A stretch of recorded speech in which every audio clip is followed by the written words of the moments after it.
വലിയൊരു ഫ്ലാറ്റിൽ നിന്ന് ദുർഗന്ധം വരുന്നു. 2 ആഴ്ചയായിട്ട് ഫോണ് സ്വിച്ച് ഓഫ് ചെയ്തിരിക്കുന്നു. ഫ്രിഡ്ജിൽ കണ്ടത് 30 കഷ്ണങ്ങളാക്കി വെട്ടി നുറുക്കിയിട്ടുള്ള മൃതദേഹം. എന്ന് വെച്ചാല് ബാംഗ്ലൂർ നഗരത്തിലെ ഒരു അപ്പാർട്ട്മെന്റില് യുവതിയെ കൊലപ്പെടുത്തി മൃതദേഹം വിട്ടു നുറുക്കിയിട്ട് അത് ഫ്രിഡ്ജിൽ സൂക്ഷിച്ച ഒരു അവസ്ഥയിലായിരുന്നു പോലീസ് അന്വേഷണം ആരംഭിച്ചിട്ടുണ്ട്. അങ്ങനെ ഒരു അവസ്ഥയിൽ ഈ പറഞ്ഞ ഒരു മൃതദേഹം കണ്ടെത്തി. ഏതാണ്ട് 30 കഷണങ്ങളായിട്ട് നുറുക്കിയ രീതിയിലായിരുന്നു. മാത്രമല്ല ദിവസങ്ങളുടെ പഴക്കം മൂലം ഫ്രിഡ്ജിൽ വരെ പുഴുവരിക്കുന്ന ദൃശ്യങ്ങളുള്ള ഒരു രീതിയിലേക്കടക്കം ആ ശവശരീരം മാറിയിരിക്കുന്നു. എന്നാൽ ഈ സംഭവവുമായിട്ട് ബന്ധപ്പെട്ടുകൊണ്ട് പോലീസ് ഇതുവരെ ആരെയും കസ്റ്റഡിയിൽ എടുത്തിട്ടില്ല. 8 സംഘങ്ങളായി തിരിഞ്ഞിട്ടാണ് പോലീസ് ഇതിന്റെ ഒരു അന്വേഷണം തന്നെ നടത്തി വരുന്നത്. യുവതിയെ വളരെയധികം പരിചയമുള്ള അടുത്തിടപഴകുന്ന ഒരു വ്യക്തിയാണ് ഈ ഒരു കൊലപാതകം ചെയ്തിരിക്കുന്നത് എന്നുള്ളതാണ് പോലീസിന്റെ ഇപ്പോഴത്തെ ഒരു പ്രാഥമിക നിഗമനം തന്നെ. ബാംഗ്ലൂർ നഗരത്തിലെ വ്യാളിക്കാവിലെ അപ്പാർട്ട്മെന്റിലാണ് കഴിഞ്ഞ ദിവസം യുവതിയെ കൊല്ലപ്പെട്ട നിലയിൽ കണ്ടെത്തിയത്.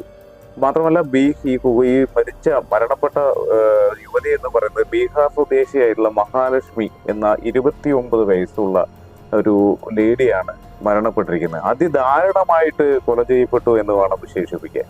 നമുക്ക് എല്ലാവർക്കും ഓർമ്മയുണ്ട്, അതായത് പണ്ട് ഡൽഹിയിലെ ശ്രദ്ധാ വാൽക്കർ കൊലപാതകത്തെ നമ്മളെല്ലാവരും മറന്നിട്ടില്ലേ? ആ കൊലപാതകത്തെ അനുസ്മരിപ്പിക്കുന്ന രീതിയിലാണ് ഈ മഹാലക്ഷ്മിയുടെ കൊലപാതകവും നടത്തിയിരിക്കുന്നത്. യുവതിയെ കൊലപ്പെടുത്തിയ ശേഷം, അതായത് ഏതാണ്ട് 30-ലേറെ വെട്ടി 30-ലേറെ കഷ്ണങ്ങളാക്കിയിട്ട് അത് വളരെ നല്ല രീതിയിൽ ഫ്രിഡ്ജിൽ സൂക്ഷിച്ച രീതിയിലാണ് പോലീസിന് അത് കണ്ടെത്താൻ കഴിഞ്ഞിരിക്കുന്നത്. ഈ മരണപ്പെട്ട യുവതി താമസിച്ചിരുന്ന അപ്പാർട്ട്മെന്റിൽ നിന്ന് കനത്ത രീതിയിലുള്ള ഒരു ദുർഗന്ധം വമിച്ചതോടെയാണ് ഈ അരുംകൊല ശരിക്കും പറഞ്ഞാൽ പുറം ലോകം അറിയുന്നത് തന്നെ. ദുർഗന്ധം വഹിക്കാൻ തുടങ്ങിയിട്ട് കഴിഞ്ഞ ദിവസങ്ങളിലൊക്കെ ജനങ്ങളുടെ ശ്രദ്ധയിൽപ്പെട്ടിട്ടുണ്ട്. പക്ഷേ അത് തൊട്ട് അടുത്ത പ്രദേശങ്ങളിൽ മാലിന്യങ്ങളൊക്കെ ഉള്ളതുകൊണ്ട് അതിൽ നിന്നാണെന്നുള്ളൊരു സംശയത്തിൽ അത് കാര്യമായി എടുത്തില്ല. പക്ഷെ പിന്നീടാണ് ഇത് ഈ അപ്പാർട്ട്മെന്റിൽ നിന്നാണ് വരുന്നത് എന്നുള്ളത് മനസ്സിലാക്കിയത്. കാര്യം എന്തെന്നാല് പ്രദേശത്ത് മാലിന്യങ്ങൾ ഒരുപാട് തള്ളുന്ന ഒരു ഏരിയ ഉള്ളത് കൊണ്ട് തന്നെ അതിനുള്ളിൽ വല്ല തെരുവ് നായ്ക്കളോ മറ്റോ ചത്തു കിടക്കുന്നത് കൊണ്ടാകാം ഈ ഒരു ദുർഗന്ധം വരുന്നതെന്നാണ് ആദ്യം നാട്ടുകാർ കരുതിയത്. എന്നാല് അപ്പാർട്ട്മെന്റിനുള്ളിൽ നിന്നാണ് ദുർഗന്ധം വമിക്കുന്നതെന്ന് മനസ്സിലായതോടുകൂടിയിട്ട് അയൽക്കാരെല്ലാവരും കൂടെ കെട്ടിട ഉടമയെ വിളിച്ച് വിവരമറിയിച്ചു. ആ കെട്ടിട ഉടമ എന്ന് പറയുന്ന ആള് താഴത്തെ നിലയിൽ അതേ അപ്പാർട്ട്മെന്റിൽ തന്നെയാണ് താമസിക്കുന്നത്. അങ്ങനെ ആ കെട്ടിട ഉടമയാണ് സമീപത്ത് താമസിക്കുന്ന മരണപ്പെട്ട മഹാലക്ഷ്മിയുടെ അമ്മയെയും സഹോദരിയെയും വിവരങ്ങളെല്ലാം വിളിച്ചറിയിക്കുന്നത്. പിന്നീട് മരിച്ച യുവതിയുടെ ബന്ധുക്കളുടെ സാന്നിധ്യത്തിൽ അപ്പാർട്ട്മെന്റിൽ പരിശോധന നടത്തിയതോടുകൂടിയാണ് ഫ്രിഡ്ജിനുള്ളിൽ മൃതദേഹാവശിഷ്ടങ്ങൾ കണ്ടെത്തിയത്. ഈ അപ്പാർട്ട്മെന്റിന്റെ വാതിൽ എന്ന് പറയുന്നത് പുറത്തു നിന്ന് പൂട്ടിയിട്ട നിലയിലായിരുന്നു എന്നാണ് സമീപവാസികളെല്ലാം തന്നെ മൊഴി നൽകിയിട്ടുള്ളത്. വാതിൽ തുറന്ന് അകത്ത് കടന്നതോടെയാണ് ഫ്രിഡ്ജിന്റെ ഉള്ളിൽ ഈ പറഞ്ഞിട്ടുള്ള ഒരു മൃതദേഹത്തിന്റെ അവശിഷ്ടങ്ങൾ കിടക്കുന്നത് തന്നെ കാണുന്നത്. 165 ലിറ്ററിന്റെ സിംഗിൾ ഡോർ ഫ്രിഡ്ജിന്റെ താഴെയാണ് യുവതിയുടെ അറുത്തു മാറ്റിയിട്ടുള്ള തല വെച്ചിരുന്നതായിട്ട് കാണപ്പെട്ടത്.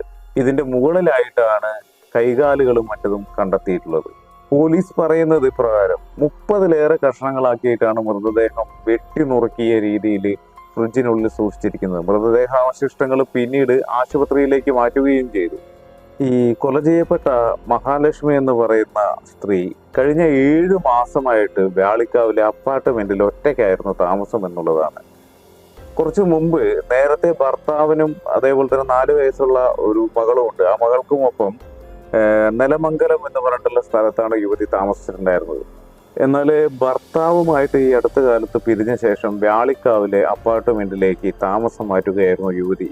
മാത്രമല്ല ഇതിന് സമീപത്തായാണ് യുവതിയുടെ അമ്മയും സഹോദരിയും ഒക്കെ താമസിച്ചിട്ടുണ്ടായിരുന്നത്. ഏതാണ്ട് ഒരു 20 വർഷങ്ങൾക്ക് മുൻപാണ് മഹാലക്ഷ്മിയും കുടുംബവും ബാംഗ്ലൂരിലെത്തി താമസിക്കാൻ തുടങ്ങിയത് എന്നുള്ളതാണ് ഇപ്പോഴത്തെ ഒരു വിവരം തന്നെ. മാത്രമല്ല നഗരത്തിലെ ഒരു ഷോപ്പിംഗ് മാളിലായിരുന്നു മഹാലക്ഷ്മി ജോലി ചെയ്തിരുന്നത്. അതുപോലെ തന്നെ സ്ഥിരമായിട്ട് രാവിലെ ഇരുചക്ര വാഹനത്തിൽ ജോലി സ്ഥലത്തേക്ക് പോയിരുന്ന ഈ മഹാലക്ഷ്മി എന്ന് പറയുന്ന യുവതി രാത്രി ഏതാണ്ട് 10:30 മണിയോടെയൊക്കെയാണ് ഫ്ലാറ്റിൽ തിരിച്ച് എത്താറുള്ളതെന്നാണ് നാട്ടുകാർ പറയുന്നത്. എന്നാൽ സെപ്റ്റംബർ 2-ാം തീയതി മുതൽ മഹാലക്ഷ്മിയുടെ മൊബൈൽ ഫോൺ സ്വിച്ച് ഓഫ് ആയിരുന്നതായിട്ടാണ് പോലീസ് അന്വേഷണത്തിൽ കണ്ടെത്തിയിരിക്കുന്നത്. മാത്രമല്ല അതിനാൽ തന്നെ 2 ആഴ്ചത്തോളമായ മുൻപാണ് അതായത് ഈ ഒരു കൊലപാതകം നടത്തിയതെന്ന് പോലീസ് കരുതുന്നുണ്ട്. ഇതിലേറെ രസകരമായിട്ടുള്ള ഒരു കാര്യം എന്തെന്നാൽ 2 ആഴ്ചത്തോളം യുവതിയുടെ മൊബൈൽ ഫോൺ സ്വിച്ച് ഓഫ് ആയിട്ടും ബന്ധുക്കൾ ആരും തന്നെ ഇവരെ ബന്ധപ്പെടാൻ ശ്രമിക്കാതിരുന്നത് ആശ്ചര്യകരമായിട്ടുള്ള ഒരു കാര്യമായിരുന്നു എന്നുള്ളതാണ് കേസ് അന്വേഷിക്കുന്ന പോലീസ് ഉദ്യോഗസ്ഥൻ പറയുന്നത്. കഥ എന്ത് തന്നെയായാലും യുവതിയുടെ ഫോൺ വിളി വിവരങ്ങൾ അതുമായി ബന്ധപ്പെട്ടിട്ടുള്ള എല്ലാ കാര്യങ്ങളും പരിശോധിച്ചു വരികയാണ് പോലീസ്. എത്ര ഒളിഞ്ഞിരുന്നാലും ആ നരാധമനെ കണ്ടുപിടിക്കാൻ നമ്മുടെ നിയമവ്യവസ്ഥിതികൾക്ക് കഴിയട്ടെ.